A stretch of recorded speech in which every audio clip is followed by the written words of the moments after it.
আমরা যদি এমএস ওয়ার্ডের এই ধরনের ফরম্যাটে কোনো কিছু লিখতে যাই তাহলে দেখবেন লাইনগুলো ডান দিকে সরে যাচ্ছে। অর্থাৎ এই ধরনের একটি ফর্ম ফিল আপ করতে গেলে আমাদের অনেক অসুবিধায় পড়তে হয়। এই যে দেখতেছেন, যখনই আমি লিখতে যাচ্ছি তখনই লাইনগুলো ডান দিকে সরে যাচ্ছে। এই সমস্যাটির সমাধান করার জন্য একটু টেকনিক অবলম্বন করতে হবে, যাতে আর লাইনগুলো ডান দিকে সরে না যায়। প্রথমেই পুরো ডাটাকে সিলেক্ট করে একটি টেবিলে কনভার্ট করে নিতে হবে। আমরা পুরো ডাটাকে একটি টেবিলে কনভার্ট করে নিলাম। তারপর টেবিলটিকে একটু অ্যাডজাস্ট করে নিলাম। আপনারা প্রয়োজন অনুযায়ী টেবিলটিকে একটু অ্যাডজাস্ট করে নেবেন। টেবিলটিকে অ্যাডজাস্ট করার পর টেবিলটি সিলেক্ট করতে হবে। সিলেক্ট করে বর্ডারে গিয়ে নো বর্ডার করে দিতে হবে।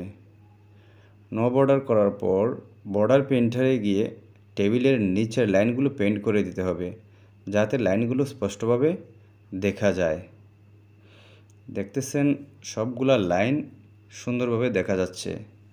এখন যদি লাইনের উপরে কোনো কিছু লিখতে যাই তাহলে দেখবেন খুব সুন্দরভাবে লেখা যাচ্ছে, লাইনগুলো আর ডান দিকে সরে যাচ্ছে না। এইভাবে একটি ফরম্যাট ক্রিয়েট করে খুব সুন্দরভাবেই ফিল আপ করতে পারেন। ভিডিওটি ভালো লাগলে অবশ্যই কমেন্টে জানাবেন এবং চ্যানেলটি সাবস্ক্রাইব করে পাশে থাকবেন। ধন্যবাদ।